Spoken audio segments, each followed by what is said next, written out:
Müslümanlar şartlar ne olursa olsun asla ve asla Filistin davasını ötelememeleri lazımdır. Filistin davası çok çok önemlidir. Öneminin sebebi şu, ümmetin üzerinde ittifak ettiği ender konulardandır. En önemli ender konularından biridir. Ümmetin ittifak ettiği, yani ihtilaflarını bir tarafa bırakıp ümmetin ittifak ettiği bu konuyu kesinlikle ötelememek lazımdır. Sadece Gazze açısından değil aslında.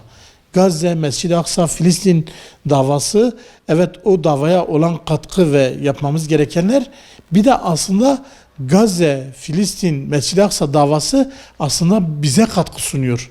Müslümanların yakınlaşmasını ve birleşmesini bir dava etrafında kenetlemesine sebep olduğu için bu çok önemlidir. Müslümanların her zamankinden daha fazla bu davaya sahip çıkıp herkesin az çok demeden kimin elinden ne geliyorsa Filistin için, Gazze için, Müslümanlar için elinden gelen maddi manevi her türlü desteği sağlaması gerekiyor.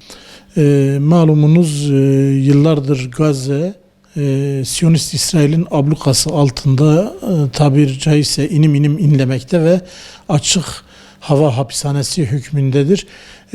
2 milyon civarı Müslümanın çok zor şartlarda hayatını idame ettiği bu küçük kara parçasında şu anda da dünyaya müptela olan bu koronavirüsü, bu pandemi süreci maalesef Gazze'de de artık baş göstermiş. Daha önce Gazze içinde hiç vaka olmamasına rağmen sadece dışarıda gelen vakalar tespit edilip kapılarda karantina uygulanırken, oralarda 14 günlük süre içinde insanlar tutulurken geçen 3-5 gün önce Gazze içinde de vakalara rastlandı ve şu anda Gazze'li Müslümanlar her zamankinden çok daha fazla yardıma muhtaç olduklarını söylediler. Sebebi şu, malumun şu anda dünya resmen aciz, pandemi sürecinden dolayı bu koronavirüsüyle mücadelede tabir yerindeyse aciz kalmış durumda.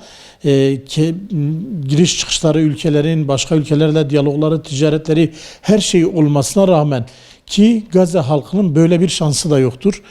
Kapılar işte gerek Refah kapısı, gerek diğer Erez olsun, diğer kapılar tamamen kapalı olduğundan dolayı çok büyük sıkıntı yaşamaktadır. Biz de İHA İnsani Yardım Vakfı olarak malumunuz ta öteden beri Gazze'ye bakışımız ve Filistin davasına bakışımızı tüm dünya biliyor. Biz yine Gazze'li kardeşlerimizin yanında olmaya, her zamankinden daha fazla yanında olmaya çalışıyoruz şu anda. Gerek hijyen malzemesiyle, gerek sıcak yemekle, gerek gıda kolileriyle ve üzerimize düşen konularda inşallah başlattığımız geçen hafta genel merkezimizin başlattığı Gazze'ye yardım kampanyasıyla inşallah şu anda o bölgede çalışmalarımız, çünkü Gazze'nin içinde İHA'nın ofisi vardır, temsilciliği vardır. O temsilciliğimiz şu anda sıcak yemekleri, gıda kolileri ve hijyen paketlerini Türkiye'deki ve diğer vesaire coğrafyalardaki Müslümanların gönderdiği yardımları Gazze'ye bir şekilde şu anda gönderip oradaki kardeşlerimizi bu yardımlardan istifade ettiriyoruz. Ama yeterli mi? Tabii ki değildir. 2 milyon insan çok zor şartlarda yaşıyor.